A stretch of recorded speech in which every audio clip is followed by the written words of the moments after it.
All right, so I think we can go ahead and get started now. We have all of our panelists here. So I just wanted to say welcome to this first event that NABJ is having. It's our White Privilege in Newsrooms panel.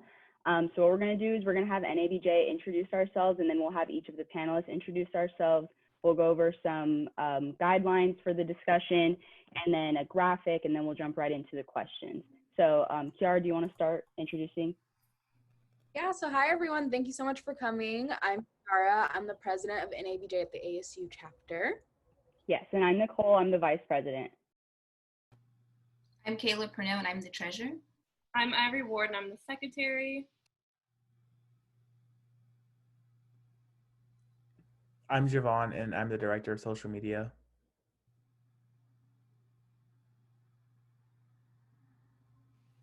Alexis, do you want to introduce yourself? Yeah, sorry, I was having an issue. My name is Alexis Young, and I am the director of special affairs. Awesome. Now we'll have our panelists introduce themselves. Yes. Okay, so we can start off here. Hello, I'm Noelle Lilly. I am a class of 2018 graduate from ASU, so I'm a Sun Devil. At ASU, I studied broadcast journalism at Cronkite and minored in film and media production.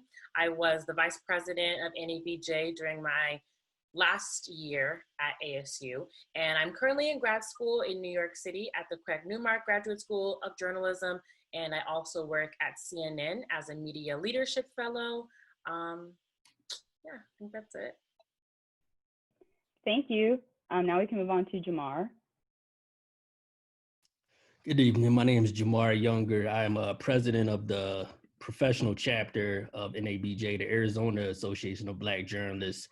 I also work full-time as an editor, as an associate editor at the Cronkite School in the communications department. I've been working part-time with AZ Central as an editorial fellow, written a few columns. And last semester, I was actually adjunct professor, about taking a little break from that. I've been real busy, but I'm happy to be here and very privileged to be here. So thank you for having me. Thank you. So now we can move on to Charity.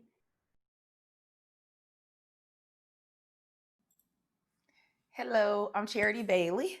I am one of the co-hosts of a television show called Right This Minute. We do viral videos. I'm a journalist first, started off as a sports reporter, became a feature reporter and news reporter, and now I'm here. And my goal in general is to elevate our voices and to give us a platform. So as long as I have a platform, we have a platform. Thank you, Charity. And then move on to Jesus. How y'all doing? Jesus Soto, night jock here at Pan 98.3, a local hip hop radio station in Phoenix.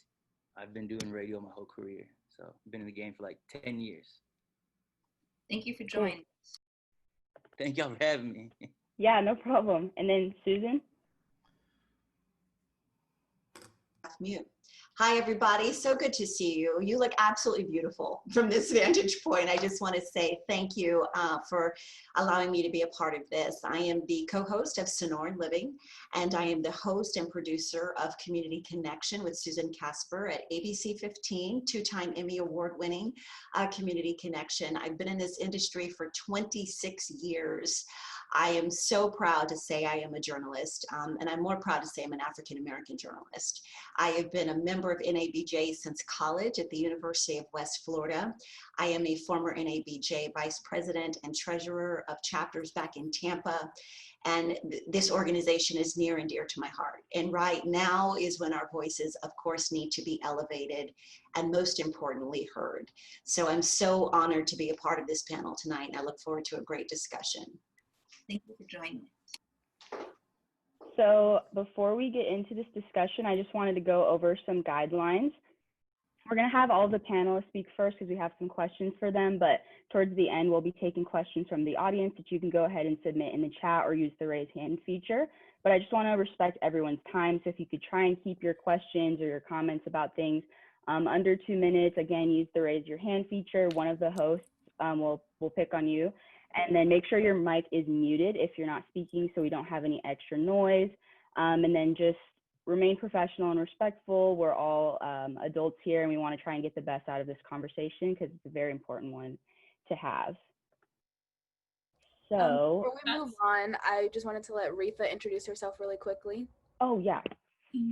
Hi, I'm Retha Hill, and I'm the advisor to the NABJ at ASU chapter for the past 13 years, and former president of AABJ, and former president of the Washington Association of Black Journalists, former president of the Charlotte chapter of the Black Journalists, and been a member of NABJ for about 40 years now. Thank you so much, Retha. Yeah, we're really excited for this panel. Our president, Kiara, put together this graphic for us just to kind of take a look back at what white privilege in newsrooms can look like, which is obviously the topic of this discussion. But we have some stats here just about like the statistical makeup of the United States, and then how much of like newsrooms are made up by people of color, which you can see is less than 17%. And then in leadership, you have less than, or about 13%. And then specifically in Phoenix, you have racial or ethnic minorities making up about 60%. And AZ Central, which is a huge outlet here, has 70% white staff, which is not necessarily like reflective of the community that AZ Central is serving. And then just some things here that we think that is influenced by white privilege, one of which is like natural hair. And so we were talking about the Crown Act that wasn't passed until 2019. And so it was just up until then, you know, it was legal to discriminate against people for having natural hair, which if you are not a person of color or you're not Black, that gives you a privilege over those people. And then the second one is saying that researchers have shown that crime reporting exaggerates crime rates and exhibits both quantitative and qualitative racial biases. And then the third one, collectively employees of color are paid less than white men, even when controlling for age and job description. And women of color in the newsroom receive approximately $30,000 less than white men. And then this last one is that in crime coverage, Black and Latino suspects were also more often presented in a non-individualized way than whites, being left unnamed, which leads to a dehumanization of people of color in news, which is not very good at all. So we can hop into our questions now. And if you need us to go back at the graphic, like if you want to take a screenshot or something, then just like post that in the chat and we can do that. Cool. So to start off, our first question today is going to be, do you believe white privilege impacts or can impact journalistic objectivity? If so, how? And any of you can take the question. You can all answer it. It's all up to you. Yeah, no order. Okay, I'll start then. The answer is yes, because our experiences and the sum of our experiences are the lens in which we see things through, right? And so some of us are more sensitive. So for instance, as a Black woman, I'm going to be more sensitive about community issues. I'm a community kid, I'm a hood kid. It is what it is. So when I go into a situation or when I go to cover a story, perhaps first of all, I have a different understanding. I'm not afraid of the people in the neighborhood. I'm not afraid to approach them. I don't have any preconceived notions about them because I grew up with them. And whether it's Sacramento, California, where I was born, Long Beach, California, where I went to school, Oakland, California, which was my adult home, or Charlotte, North Carolina, or Phoenix, we have something in common. And there's an understanding. Whereas if you operate from your lens of white privilege and the people in that specific community are them folks over there, who you think are mean or perceive as evil or poor or trash or whatever these things are in your mind, either because you have a racist view, you have a bias, you're prejudiced, or you're just unfamiliar, you're ignorant to who they are as people, then you tell the story from your lens and you go into it with those preconceived notions, which we see often in the newsroom, right? I've heard people say, oh my gosh, like they respond to you so differently. And I'm like, well, first of all, I was the kid on the tricycle. So I know that I had a problem with reporters growing up because I know what was happening. I'm riding around on my tricycle in high school. I'm there in the situation. And what you reported on the news is not what happened. You spoke to the people in my neighborhood. You spoke to all of us who were at the game where the shooting happened, we told you what happened. We told you it wasn't us. You painted us all with a broad stroke because you think that Grant Union High School is full of thugs. We told you. You didn't tell our story. You told your story from your vantage point based on your perception, your view, your deadline, whatever the case may be. And so my thing was always, I would joke when I worked in Chico, streets is talking, and what's on that press release is not what's going on. Well, wait a minute. No. Wait a minute, because my story has changed. Because what came through on the scanner, what we received from the assignment desk is completely different when I get here. Because so-and-so standing behind the fence saw this, police say that. Now, we need to tell both sides of the story based on what is happening. But also, when I go to that neighborhood, I see those people for who they are. Not for somebody I perceive them to be somebody that I've never interacted with in my entire life. To piggyback off of that, for me, journalistic objectivity comes into play when you have a question of the day and they'll send a photographer, typically a white photographer, to go get MOS's, man on the street, reaction to a question of the day. It could be something as simple as, is America ready for universal health care? Or something more pointed. And that photographer comes back with 6 MOSs of all white people. So what you've done is you've taken a question that was supposed to be a broad question, that is supposed to be a snapshot of what the community is thinking or feeling, and you have 6 white people. So that's not a true reflection of the community within which I live and the community with which most people live, because you're getting one side. Because as a journalist, when you go out the door and you're told, hey, grab this or swing by and spray that and grab some MOSs, you only go up to people who you're comfortable going up to, which is typically someone who looks like you. You could send a black photographer out to get MOSs and he may actually come back with 6 minorities, who knows? But the point is, when you look through it through the lens of white privilege, you don't reflect the diversity that lives within our communities. And you get very one-sided opinions, one-sided angles. And that was something I worked incredibly hard to do when I started at ABC 15, is to literally, I would sit in editorial meetings as they would send the photographer out and I would turn around and say, make sure you get minorities when you grab those MOSs. I would literally say that as they walked out the door, because I got tired of seeing our group of MOSs looking the same each and every day. You have to point it out if you see it, and you have to speak up and be bold. And Susan, when you talk about the photographer aspect, I've had black photographers say to me, well, when I try to approach people, they're scared of me. So the reason I've had more, black and brown people in my stories is that that's who's comfortable also talking to me. Well, with one of my white photographers, I told her, I said, well, she was also the first woman I'd ever worked with as a shooter. But we were on a deadline, and it's not always on purpose. You just get who you can get. And I said to her, I don't put black folk on TV doing all the extra stuff. You see, that's easy for you. I'm not going to portray my people that way. And she told me later, she's like, you know what? I never thought about it like that. I'm just trying to get, the man on the street. And to your point, people don't, they don't really like to talk to us a lot of times. Mm-hmm. And she said, but everybody interacts with you because you have that. And I just never thought that them talking a certain way or presenting a certain way also gives the portrayal of a group of people. But because of her white privilege, she never had to think about how putting this person on TV reflects the group, because they get to be white people get to be individuals. We are always the group. Mm-hmm. Right. And that's the unfortunate part, of what we do. And I know you've been in the same position I have.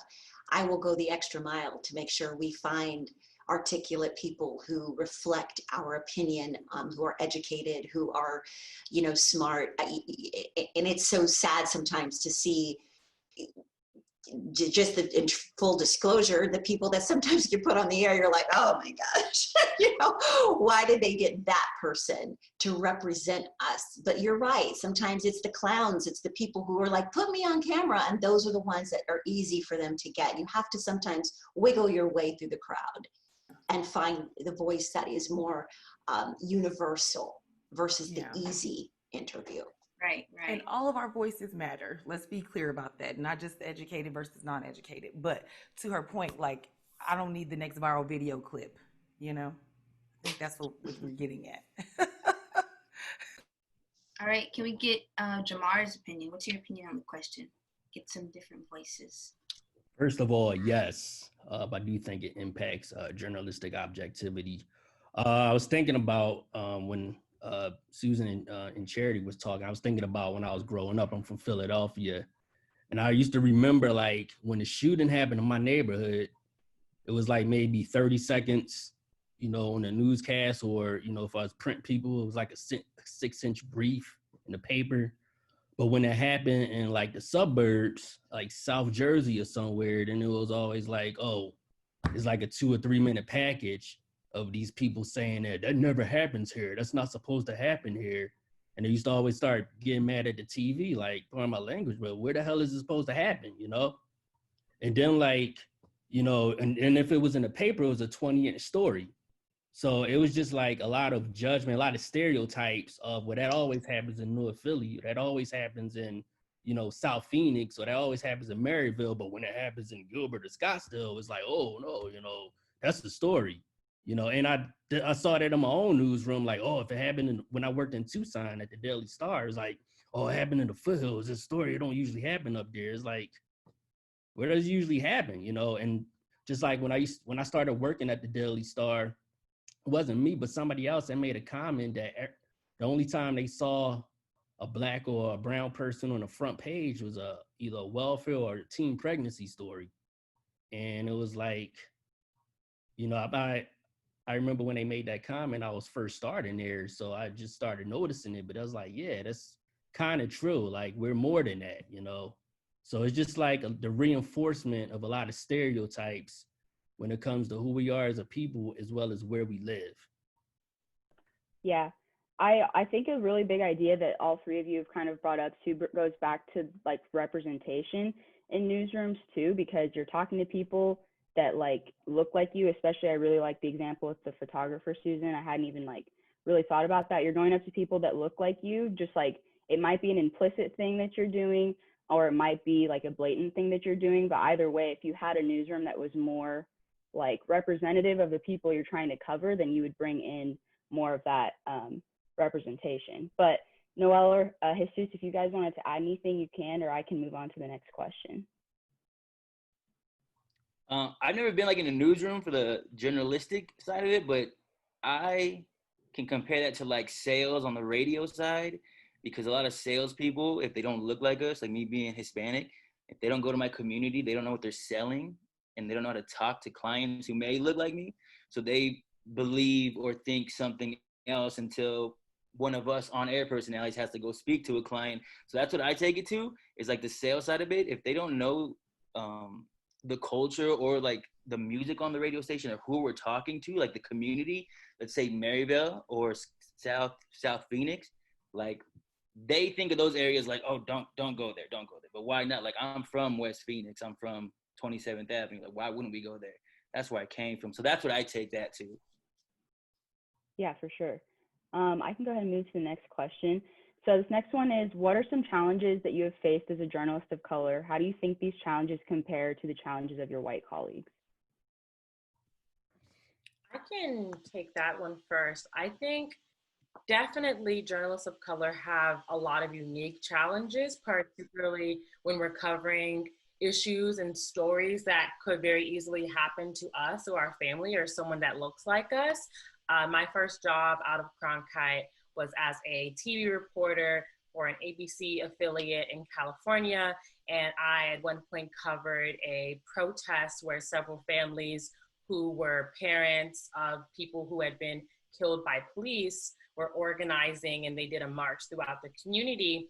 And that story was really, really emotional for me. And I think it would have been emotional for anyone, but it just really hit home to see so many Black and brown mothers and fathers and children grieving over people that had been lost due to police violence. And I think that that's a really unique challenge, because when you're from a marginalized community, whether you're a woman or a person of color or a queer person, a person with a disability, you are impacted by the stories you cover more than you are as a white person or an able-bodied person, because you have that privilege. So I think that definitely the coverage that you have to report on, and trying to find that balance between your own mental health and your own well-being, while also covering stories that really can hit home, I think is definitely one of the biggest challenges. And, you know, we're seeing that now more than ever with civil uprisings and civil unrest around the country, and journalists of color are being sent out to cover these stories, and they're important. And oftentimes we're the ones who can best tell those stories because we're from those communities, and those are stories that are important to us. But how do we do that in a way that can also prioritize our mental health? And I don't think that's something many of our white co-workers or counterparts maybe have to be as concerned about. I think just to add to that, like drawing on my experience working in Tucson, which was a great experience. I had great coworkers, you know, great editors, definitely not dragging anybody. But when I was down there my last couple of years, I was the only print reporter, really I was the only Black journalist left at the paper, the whole paper. No photographers, no designers. It was just me, because we had a photographer that retired. So you feel that pressure to kind of speak up. You know, you feel that pressure to say, hey, don't overlook this. And, you know, like I said, my coworkers were great. You know, when I would say, hey, you know, there's this meeting taking place, you know, over at, you know, one of the Black like community centers, you know, they, you know, would send somebody to cover it. Or, you know, I did write a story where I wrote a few stories where, you know, if I wasn't there, we probably wouldn't have written it. I mean, one of those stories was something that was lighthearted. It was a barber competition, you know, and I was kind of surprised that they like agreed to cover it. But then there was like another where there was a racist incident at a school that involved some people that I knew, their daughter. So, but you always feel that pressure to have to speak up and be the voice and say, hey, don't overlook this. Or, hey, you know, we need to cover this, or and like some stuff I couldn't cover because it wasn't a part of my beat. But there's definitely that challenge, that pressure that we face, and I don't think our white colleagues face that. Yeah, I want to add to what Jamar said. I think that's a really great point. That pressure, I think, is especially difficult because, you know, Black people are not a monolith. The Latino community is not a monolith. Like, we don't all think the same way. We don't all experience the same things. And so oftentimes, if you're the only person of color in your newsroom or in your outlet or at your radio station, you are the voice. Like, you are now the appointed Black representative for every Black person in your community. And that's a lot of pressure. And I think it also feels worrisome because I think, you know, you don't want to pigeonhole yourself. You don't want to feel necessarily that maybe you only are going to get to report on those stories. Maybe you want to cover a wide array of different stories. And so I think that's definitely a good point, that pressure that is added when you're the only person of color. Absolutely. And to Noelle's point, you know, so many people, I think right now, I know I saw Jo Marie Jones, the actress, post this, your Black friends are exhausted. I mean, we really are just tired of being the voice, the reason, the explanation, the definition, the gauge, you know, especially after Floyd. I'm sure all of you felt the same pressures, you know, that I felt, the emails and the texts. Oh, I'm so sorry, you know, from so many different people, as if, you know, we're the one person, the one Black friend that they may have who feels that they can lean on or ask questions to, which is a nice place to be. Yes, it is an exhausting place, but it is nice to have that kind of respect, if you will, that our opinion of our Blackness matters. And that is a really tough line in a newsroom because we are not always the news directors. the executive producers, the GMs. We don't hold those positions. We're typically anchors, reporters, hosts, photographers, maybe associate producers or producers. We don't always have those upper echelon roles because that's where the decision making happens. And it is very difficult when you don't have a voice at the table to make change to what is going to be the lead story tonight. Is it going to be Jake Paul or is it going to be, Floyd's funeral? Those are the questions that I think we are challenged with as Black people, making sure that our stories get lead respect and time if it's leadable, and that those stories are brought up in those editorial meetings to cover. Yeah, and I thought, oops, sorry. Go ahead. Oh, I just wanted to say I thought this was a good question to ask because of what Noelle brought up with like the pressure and also the trauma that comes from covering like your communities and having to see that over and over again. And this is something that I really like that you brought up, like people who are disabled or people who are queer, anyone who is generally not a white cis male.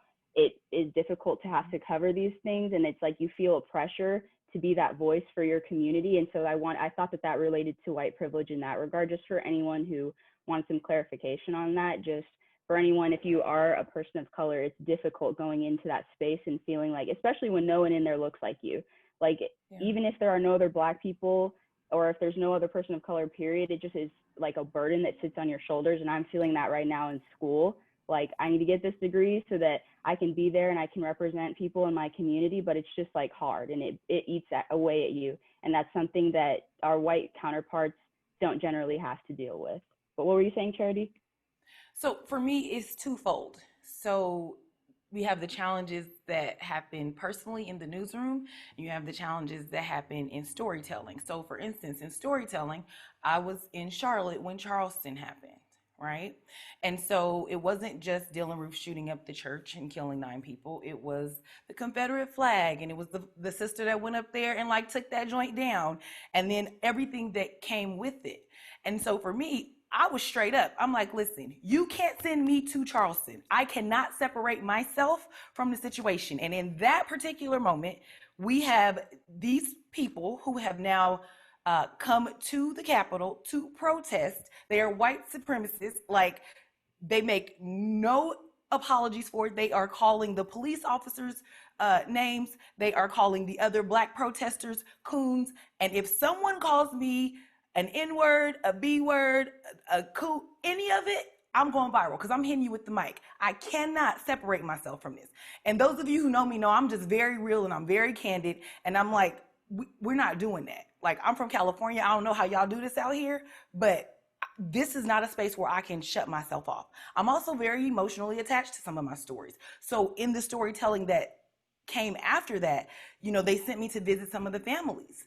And I cried most days coming home after going into these homes, talking to people about their loved ones who have just been murdered.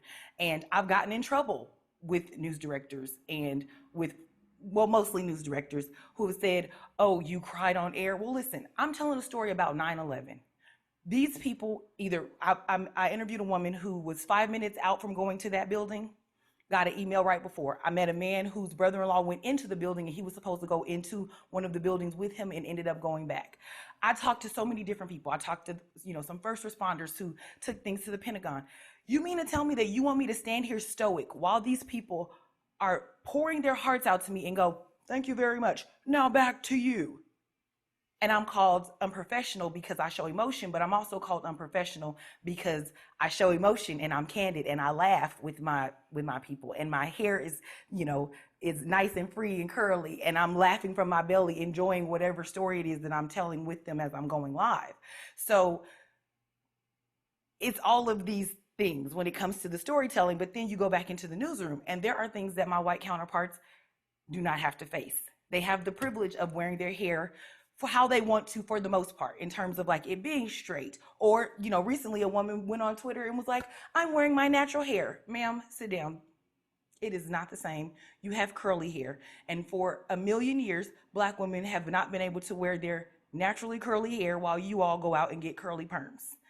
That is not the same. No one has told you that your hair is not classy. They don't use coded language regarding the way you laugh, the way you speak, the way your hair comes out of your head, or the way you wear a wig, because if you are in a humid city, your hair is going to be all over the place all the time. There's also the spaces where white men get to yell at managers, completely defy them on the air when they're going too long, when they're telling them to stop talking, to toss to weather, to toss out to charity, when they're telling them anything. They get the privilege of standing their ground, owning their opinions, fussing when they want to, how they want to. And then there's also the thing where we don't always get to be ourselves, because that's also not classy. I move, I dance, I'm in the moment, and I'm ghetto. But you can dance and do the weather and go viral. When I go viral, I want my 15 minutes of fame. When you go viral, you're to the cookout. I think that's a great point. Makes me, I'm sorry. Oh, I just wanted to say, so it's a great point, and it moves into like what our third question is. So I'm just going to go to that, and you guys can elaborate on that point. So it's exactly what Charity was talking about. Do you believe that societal perceptions of professionalism have negatively impacted journalists of color? Have you ever felt that any part of your racial or cultural background did not meet the professional expectations of a newsroom? Yep.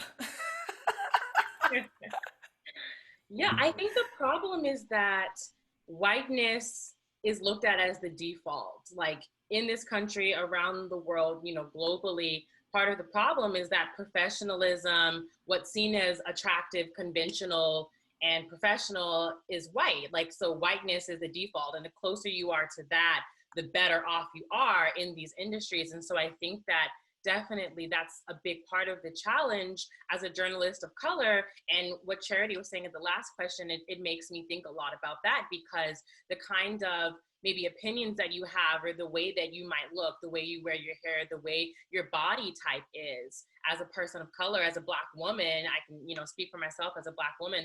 I think that those things are just the way that I am. Those are just the way that I was brought up. It's the way that I look. It's the way that I was born. But because whiteness is seen as the default in the world and in the media, I think that you are automatically looked at as wrong when you deviate from that, even if it's something you have no control over. I remember when I first started at the Daily Star, I was really self-conscious about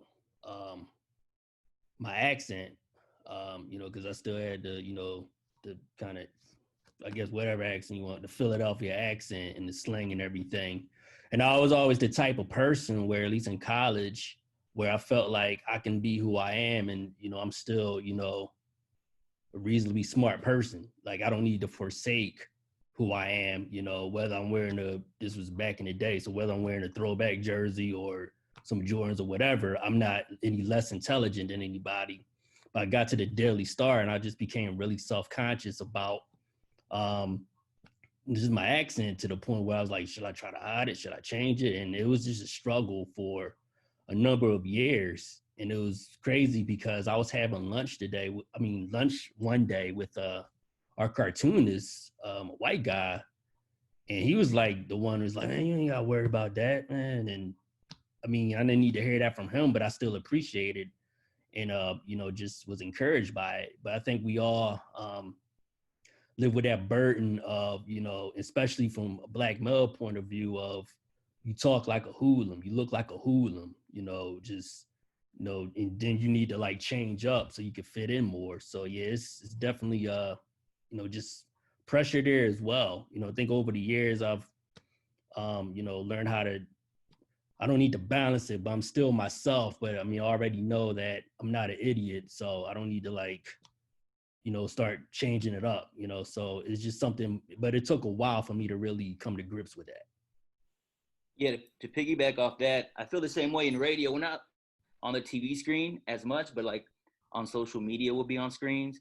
But coming into the building, coming from where I come from, and just being in the community that I'm in, I did like wearing Jordans. I did like wearing certain type of fashion. And coming into the building, they kind of look at you a little sideways. Clients will come into the building. They'll be like, hey, can you just wear regular shoes? And I'm like, what's wrong with these? Just regular Jordans or their Vans, whatever the case may be.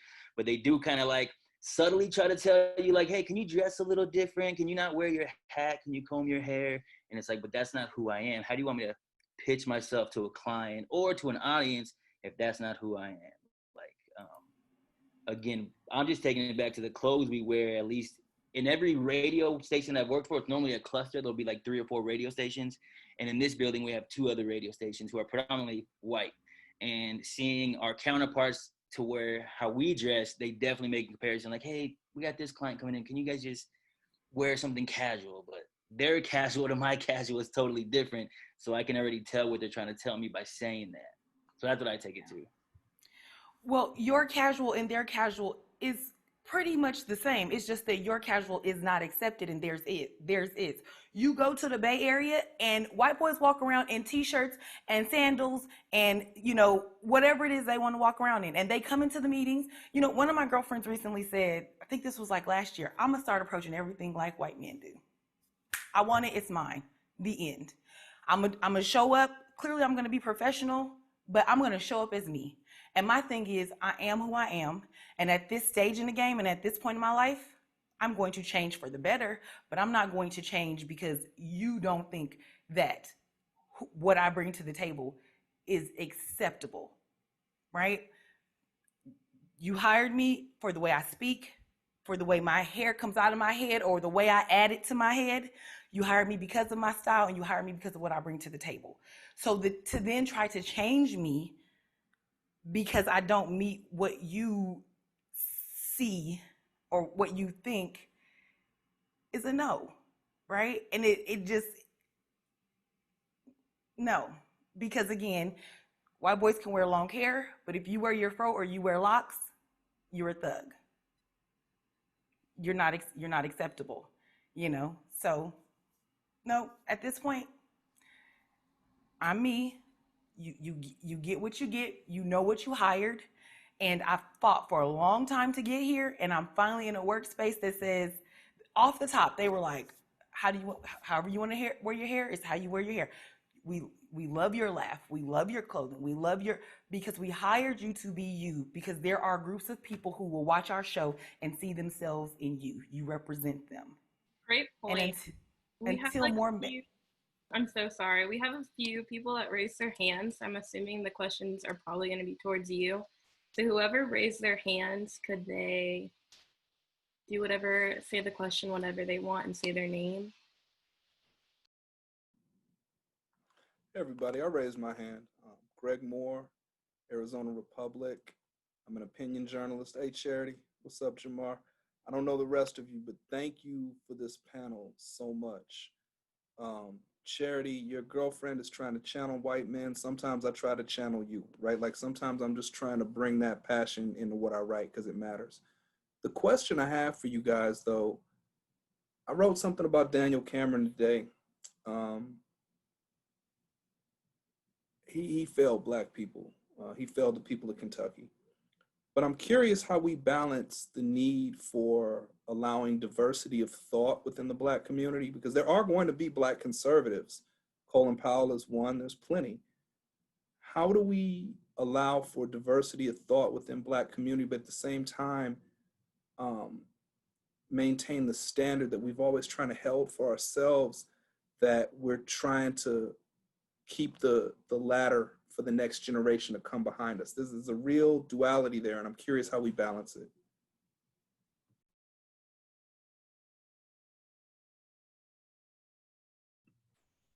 The honest answer is I don't know, Greg. Because what people like to do is to try to pit us against each other because we hold different opinions, right? And then they want to point to the person who supports their thought process and their prejudice. For me, Daniel Cameron failed Black women. And this is so heavy on my heart, I'm trying not to cry. But the fact of the matter is, we ain't protected nowhere. And then you gonna stand up here and make all the excuses for these men who killed a woman in her sleep after they entered her home. I don't know. So for people who look to him, sorry for you. I don't, if that's what you want to subscribe to, that's what you subscribe to. For me, all I can continue to do is answer to myself the little 7-year-old hood kid who had a dream, answer to my family, answer to God and my community, and continue to tell our stories and create change in the different spaces that I dwell in, and pray that it changes things for my nieces and for other little kids around the world, that they don't have to grow up, and deal with the same. But I don't know. I think you also you have to show all the voices. I think that you have to tell all sides and let people come up with their own conclusion, and their own decision making. We are, to me, in a national crisis with what's going on. And every single day as journalists, we try not to do what you were saying, Charity. We try to hold back those tears. There are moments where you just want to cry. And I think it's okay to give yourself the liberty and the privilege to do that. And that's how you have to tell the story. You have to write it that way. You have to be on air. I said it, when I did my community connection, wounds in the Black community, my community, they are deep. And I think we have to continue to work from that frame and be okay with being emotional about it. Be okay with being angry about it, because I think that's the only way that people at home will start feeling, people who are not in our circles, will start understanding where we're coming from. It is a fine line, but there are Black conservatives who may have agreed with that decision, and you have to give them the liberty to have that voice and that platform as well. It may not always be, it may not feel good to do that, but it is where we are as journalists. We have to continue to be objective and give all sides the opportunity to speak. I think something It's that's just really hard for me important- sometimes to listen to it. I think something that's really important, and we're seeing more and more newsrooms begin, I think, to emphasize balance and emphasize fairness as opposed to objectivity. And I think that that's something that maybe can be an answer to your question, Greg, about, because like I mentioned earlier, like you said, Black people don't all think the same way. We're not monolithic. We all have different opinions and political views. But I think it's important to acknowledge that at the same time, blind objectivity, where we just, anyone who has a loud voice, we just give them a platform to spew things that we can objectively say are harmful or are hateful, then I think that those are things to consider as well. And so I think more and more newsrooms and outlets and publications, which I'm encouraged by, are beginning to talk more about what's fairness, what's balance, what are we giving equal weight to, as opposed to just anyone who wants a platform and has something to say, we're going to put them on TV and amplify their voice, or put them in our, the front page of our paper and amplify their voice, even though that may be directly harmful to different communities. So I think it's just important to make that distinction when you're talking about maybe voices and opinions that we don't agree with. That's different from voices and opinions that actually are harmful and dangerous and can, spew hatred. Yes. These are all some great points, but we do have one last question, and then we do have 15 minutes because almost 7, and I do see people raising their hands. So I'm just going to ask the last question, and we'll leave it to the audience. If you want to click the slide. Okay. So what are some ways we can begin to dismantle white privilege in the newsroom or the radio? What would that look like? So we already know all the problems that we've all talked about, which were great in solutions, but what are some ways we can fix that for the future? For the college students watching it now who are going to be journalists, what is some advice that we could help dismantle white privilege now? Well, first of all, representation matters, right? So we have to continue going into those spaces. We also have to continue creating our own spaces. I think we're in a generation of folks who are like, if you don't let me in, either I'm gonna kick the door in, or I'm gonna create my own door, my own table, and I'm gonna sit at it. So there's that. I also, while you're creating your own spaces, I want to encourage us though to continue to infiltrate the other spaces so that we stay in the mix.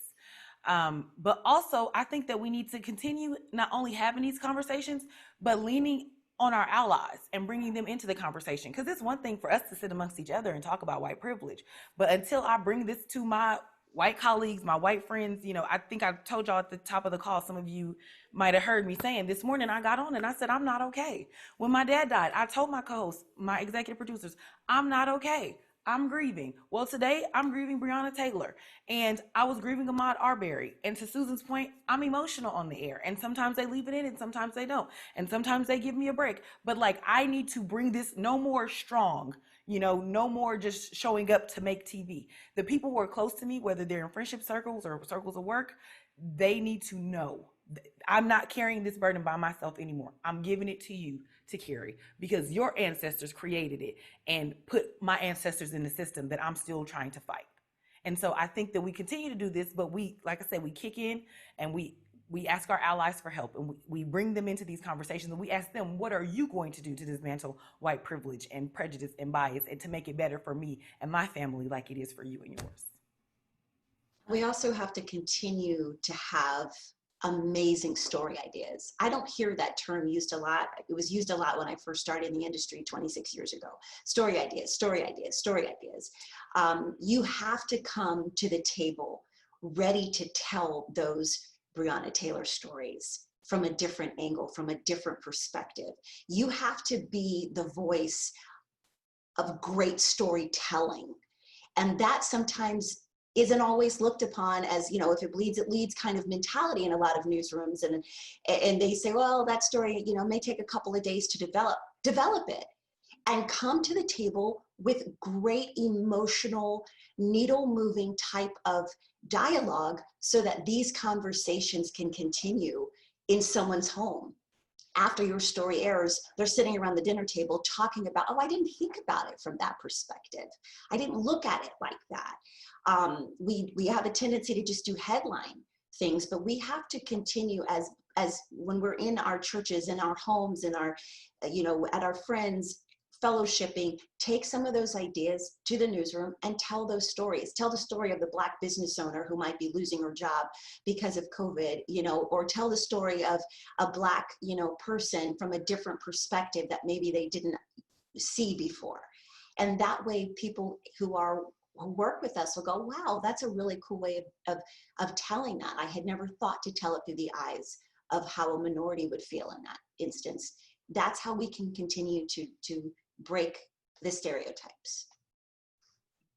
I think another thing, at least for myself, for the radio aspect, is holding people accountable. And by people, I mean like upper management, like CEOs or whoever is making the decisions. Just because we come with them an idea and they tell us yes and they just brush us off, like it's like holding them accountable and continuing to ask, like, yo, how come we haven't done this? How come we haven't hired anyone of color to go to the communities to speak to local owned businesses? How come we have no local owned businesses on air? Like, that's like a big thing, at least for myself, being from where I come from, West Phoenix, and having those mom and pop shops, at least talking to them, at least seeing what we could do with them, working with them. I think holding people accountable is a big thing so they can actually understand what it is.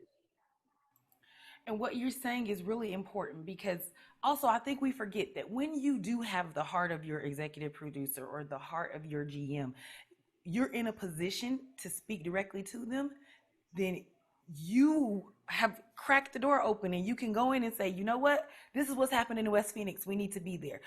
This is what's happening over here in West Charlotte, we need to be there. This is what's happening in the Heights. We only send folks to the Heights when there's a shooting, but guess what, so-and-so has a business, to Susan's point, and there's a cheer squad and a band squad. It's showcasing and celebrating, Black and brown joy too, especially if you have the heart of upper management. Like, if you have that power, then you have to exercise it. Just to echo what Charity said earlier, I think it's going to take more of us, more representation, more of us in management, more people of color, Black and Latino in management, and just more of us overall in the newsrooms, and not just to be a presence there, but just to be included, inclusiveness, meaning our voices are heard and valued, when it comes to, just the ideas that we have, as well as our leadership abilities. So I think that's a huge thing. And also just for the college students on here, it shouldn't fall to somebody in their early 20s to try to go and dismantle white privilege in their newsroom. You shouldn't have to feel that pressure. You should be able to go and launch your career and be able to grow and build towards something in your career and your life without having to go and think you have to go conquer that. You know, it's their job. They need to deal with it. So hopefully don't feel that pressure. You know, be willing to speak up, but you shouldn't have to feel that pressure. And it's a shame that a lot of younger journalists and a lot of us overall just have to feel that way. Absolutely. And to that point, if you do have the ear of the GM or the news director, we were talking about this at the top of the hour before a lot of you joined, the Jake Paul situation that happened in Scottsdale, I immediately sent it to them and said, this is white privilege, because it was leading our newscast. And this is what happened. This was what the GM wrote to the entire station. When the history of this past week is written, same week of the Floyd funeral, Jake Paul will be a footnote, if anything at all. His fame or infamy should never supersede the most important issue: police violence, George Floyd, and human rights. And he went on to say, do not publish, do not print, do not post another story about Jake Paul. But had I not gone into them and said, this is an example of white privilege, that email would have never come out. So don't be afraid to speak up. All of you college students, have your voice, stand in it, and be heard. And stick together. Like, so many times they try to pit us against each other when because it's like 2 or 3 or 5. I mean, if you're lucky, stick or together. None sometimes. Or none sometimes. It might just be you. But if there is more than one of you, stick together. I had a few people go to bat for me when I was being dragged around the newsroom for different things. And, you know, stop inviting everybody to the cookout. Like, I know that especially as like young folk, the younger generation is very into TikTok and Instagram and the dancing and the this and the that. Invite these people to the council meeting, because are they sticking up for you in the newsroom? Because you're supporting them. You're supporting their social media. You're supporting, you know, all of the shenanigans that, you know, have been co-opted from us. But do they really care about our issues? Do they care about the issues that are happening in the newsroom? Do they care about the things that you care about? If not, take a step back and go, okay, council meeting, not cookout. I want to be respectful of everyone's time. I know we have a couple minutes here, so if you do have to drop off at 7, that's completely fine. But we do have a couple questions from the audience. I know that Vaughn had his hand up. Yeah, hi. So I was in our college newsroom at Cronkite News the other day, and I was reporting on the Deion Johnson ruling, and a lot of what was said in the ruling was entirely based off of DPS testimony. So I wanted to ask, for our hard news writers, what are some ways that you can avoid using police or law enforcement testimony in stories, because that might be harmful, as well as making sure that people know that if you do use police testimony, that it's not the be-all end-all of the truth of what happened in this situation? That's a great question. Yeah, that's great. Kind of near and dear to my heart, because I used to cover cops. Yeah, wow. I think the first and foremost thing is just making sure you get the voice of the family, making sure that the cops aren't the only voice. And I mean, there was a time where, you know, they were like, the cops were the official source, so you had to treat it like that. But I'm glad that we're starting to evolve and move beyond that a little bit. But I would say at the very least, you know, just make sure that the family and that anybody else who's affected by it, just has just as much of a prominent voice as the police, you know. And then of course, you know, the basic things like continue to rely on public records and things that the PIO or that, you know, they won't say in the testimony. But yeah, thanks for that question. That's an excellent question.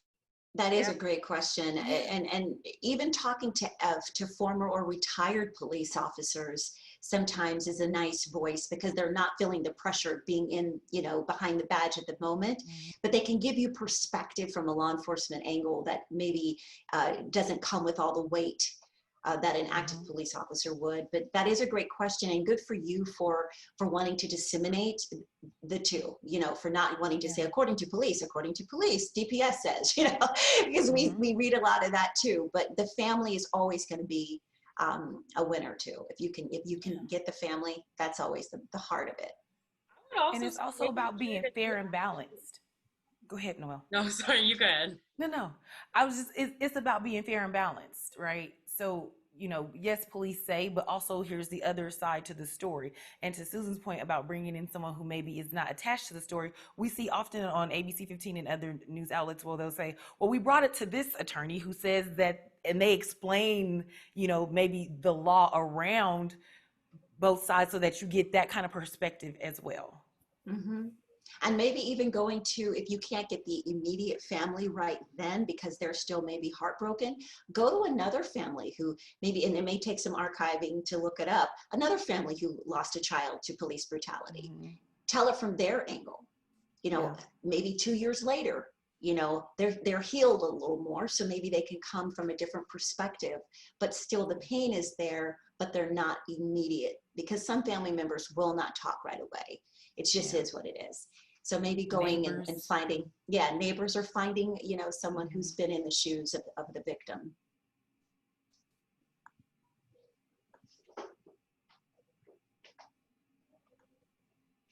Okay, and then we have some questions in the chat here. A couple of them Charity already touched on with like us being able to be there for each other, especially like when we don't see very many people that look like us in newsrooms. But Alejandro wanted to ask, what can we do as people of color to better support and uplift each other? Sometimes it feels like we're all we have. And a lot of times we all we got. Like, and as much as I would say it sucks, but it doesn't suck because I lean into my other Black and brown folks in the newsroom or people who understand me and want to understand and who are also trying to help and fight and like see me, but it's just remembering that we all bring something different to the table. We all bring something valuable to the table.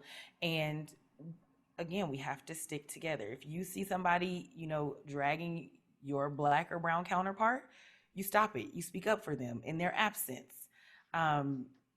You just continue to go to bat for them so that you support them. Because, allies are everything, especially because as young journalists, a lot of you are going to go into cities that you've never been to before. Some of my nearest and dearest friends are, my friends from home, they always gonna be my friends from home. But I have friends in Chico where the people was calling me the N-word and gal, and the GM was always dragging me.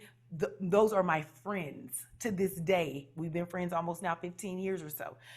Charlotte, we were in some terrible conditions and had some madness going on. But the thing is, because we stuck together so close that years have passed and we're still friends. And you're going to run into those people again on the circuit somewhere. You're going to go off and do your own thing. But trust me, they're going to go into leaders in positions of leadership. They're going to go into different businesses and lead different organizations. You want to stick together just on the strength, but also like seeing big picture, because you're going to come back around and need each other to create change in other spaces and phases of your life too. I think also what helps is to not look at each other as competition.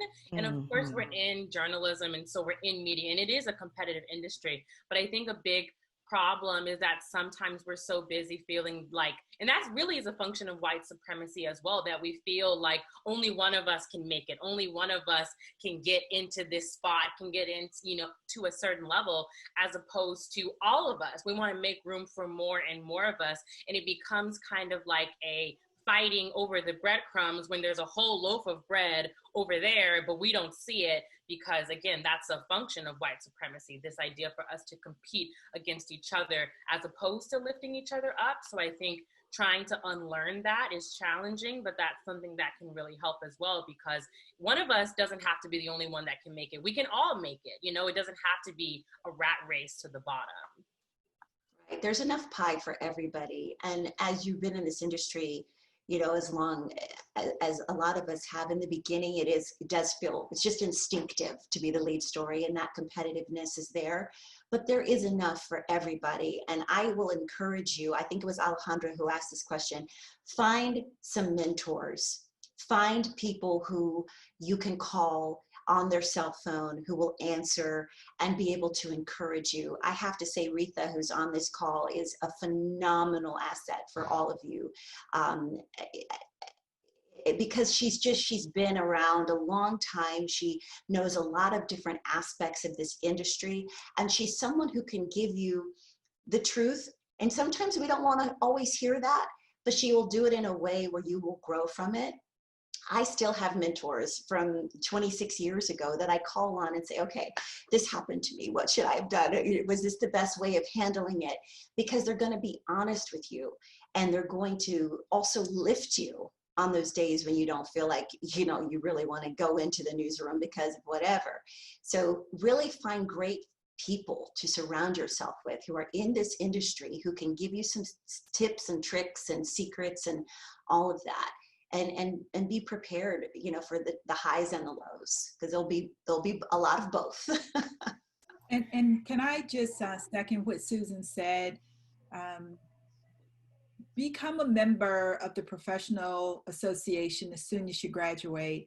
Be involved with the National Association of Black Journalists, Hispanic Journalists, and other journalism organizations, because I've always worked in major cities. So at the Washington Post or the Charlotte Observer, I had a pretty big chapter, but especially for those of you who are in Chico and in Tucson and all these little places, to be able to go to a regional conference, to be able to go to the national conference, to be around family for a few days, but also it lifts you up and it gives you another 364 days or 363 days, a launch back into it so you can stay sane.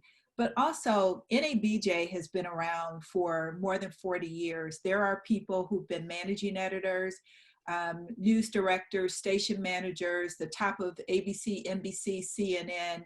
There are people who can answer your questions. So when you become the new leader, the new city editor, the new columnist, there's always a person that you can call in NABJ or NAHJ or some of the other organizations that can help you get through those first few days, who can tell you how to deal with people who are 20 years older than you and don't want to listen to your little brown behind. They have all done it, and they'll get you through it. And it's an incredible resource. I've been a member since I was a senior in college. And never forget about NABJ. They can get on your nerves sometimes, but never forget about them. Same thing with, as a woman, get involved with some of the organizations that help women in communications as well, because some of those white women allies can be that person who can get you your next position and your next job. So join your organizations, pay your dues, and stay involved. Absolutely. And to Rita's point about how quickly they act, I was told when I moved here, I was taken off of the morning anchor position, and the exact words told to me were, "You don't fit the demographic." And it chokes me to even repeat that someone had the audacity to say that to me. And within 2 days after it happened, someone from the NABJ national office said, "What can we do? You don't have to fight this by yourself. You can lean in to those people who have positions of power and who can help you. So don't feel you're on an island. It's painful to be on the other side, but it is so empowering to say, after that, I became the first African-American to host Sonoran Living. So good can come from a tragedy. So you're not alone. I am here. You guys can find me. If you ever need a voice or a friend or someone to help you, please lean on us, because we are here to help you. And relationships matter. Just like you form relationships for your story, form relationships not because they can save you or because they, can help you get this job or that job. Just in general, when I moved to Charlotte, the Charlotte Black Journalists chapter reached out and said, "Hey, heard you're new, yada, yada." Went to their cookout, and again, best friends since. And when Fox started tapping at me, Uncle Dedrick was like, "Oh yeah, let me just come over there and pay them a visit." And Charity was so amazing. And really, because Uncle Dedrick knows what you've been doing this whole time, but he just came over here to check on y'all. And I'm 3,000 miles away from home, and I found family there. And again, I can call them, we call and text and all of that still to this day. But to Susan's point is they'll step up for you and go, "Okay, well, let's just check it out." Because sometimes people need to know that you have relationships and that you have backup and you have family, and they can't just drag you around and treat you any old kind of way. I think that Kiara had a question, and then we can wrap things up. Yeah, so I just wanted to know, NABJ actually had quite a few allies who decided they were going to stop in, which is super great and very much appreciated. So in the first question, we kind of touched on the distrust that people of color and like the media feel, or people of color feel towards the media. And I know that's something that I really considered when I was choosing my major. I was like, well, how many times has like the media burned people of color? And also like with Native American communities, like they get represented one way and, you know, not with the culture that they have and everything. And I'm sure that all disenfranchised groups can kind of pin something to the media where they've burned them. So how can white people go into these communities and kind of build that relationship or rebuild it and build the trust there? The way you build any relationship. You know, I think that it sometimes it's presented like it's so much bigger. But how would you form a relationship with the bar owner when you just moved to the city? How do you get to know the mayor? How do you get to know the governor? Our main job when we go from city to city is the second you get there, you hit the ground running. You've already done your research. So who are the people in the community? Who are the city council people? Who are the pastors? Who are the church leaders? How would you get in with any other community? Because see, I was one of those kids. I did not trust reporters. I did not want to be a reporter. I despised them. And now here I am. Right? But I mean, it's not, we don't bite. So you, and I will say in the hood, we know who everybody is. So we know when it's a journalist. We know when it's one of the white boys coming to buy drugs in their parents' fancy car. We know who everybody is. We know when you an undercover cop. We know you. So come in and introduce yourself. Figure out who Mr. Brown is on the corner who's lived here since 1965 and built 5 of the houses on this block. Because guess what? He's a community influencer. And if he say you good, you good. But then when you do make contact with him, keep your word. Follow up with him. When you tell stories and you meet little Charity Bailey on the bike, make sure that you tell her story properly so that when you come back, she trusts you and she go, oh yeah, there goes so-and-so. There go Kiara. I know her. How you doing?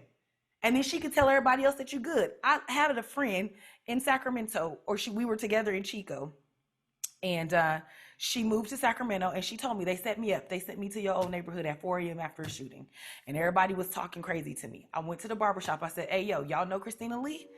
Christina Lee is my girl. She's good people. People failed to realize that the old heads at the barbershop know a whole lot about a lot of stuff that's going on in current events and all of it.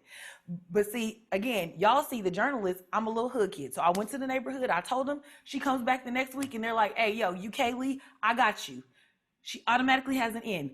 But now it's up to her to hold her word to the people of the community and not slander them and not make up stories and not twist their stories. She's good with them to this day. I think it's about being genuine. Like if they really want to get to know the community or get involved in the community, they have to be genuine and really embrace the community, not like fake the funk, like not just go there because it's the popular thing to do, not just posting because it's a popular thing to post. I think it's about being genuine. And if you really feel like you want to get involved in the community, you really want to get to know this community, the bar owner, the barbershop owner, whoever, that really has to come from you, not because it's needed to. That's my point. Yeah, I think you have to also really be proactive and not reactive. I think it's so easy to go into these communities when they're trending on Twitter. And, you know, I'm from San Bernardino, California. No one ever knew where I was from when I went out of state until the San Bernardino shooting that, you know, was a mass shooting a couple of years ago. And then everyone knew about San Bernardino. And I think that you have to care about these issues all the time, not just when they're trending on Twitter, not just when it's breaking news, not just when it's making national headlines. You have to be invested in those communities and paying attention to those issues all the time. And I think that really allows people to see this is something she or he has been covering for a long time. They've been reporting on this issue for a while. They're not just helicoptering in on the day, the worst day of our lives, the worst day of our communities, to then put us on the radio, put us on TV. And, you know, that's the only thing we're ever going to be known for. So I think that that's really important because journalism can feel very extractive, where you're just taking from people, you're just taking from communities and not pouring into them as well. I would just say humanizes, you know, just, you know, we're not caricatures, you know, we're not stereotypes. You know, we're all just regular people. You know, somebody who lives in a disadvantaged neighborhood, they're not beneath, you know, or less intelligent than someone who lives in a privileged neighborhood. you know, they're like, you know, you go there and those people are educated and intelligent, you know, we're educated and intelligent. You know, just, you know, we're not like, you know, we're people, we're humans, you know, so we're not like,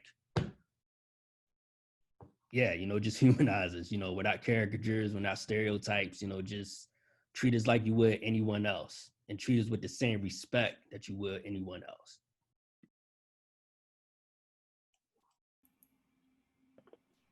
Does anybody else have any questions or comments or concerns? No? A great Okay, panel. cool. Thank you guys for organizing this. Fantastic. Yeah. Excellent Yeah, job. thank you guys so much for coming. Before we head out for the night, I just wanted to show NABJ's upcoming events. We have Black Breakdown that we're starting. Alexis, I don't know if you want to like explain that real quick. I'll let you do that. So the Black Oh. Uh-oh. We dropped your Okay. audio. I think her audio is going out, but essentially Black Breakdown is going to be on our Instagram Live.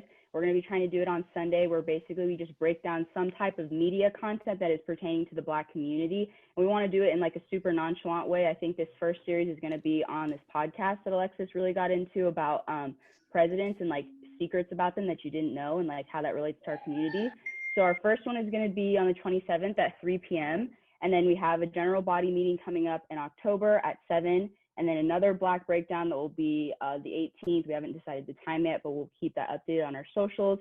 And then our next panel that we'll be hosting, because we're going to be doing a panel every single month, will be how to avoid tokenism in the newsroom. And that will be on the 29th at 7 p.m. But I just want to say thank you so much for all of you coming to this panel and for all of our panelists for participating. I learned a lot. I hope the audience learned a lot. And it was just a really good time. Also, You had before the best everyone job. goes, Yeah.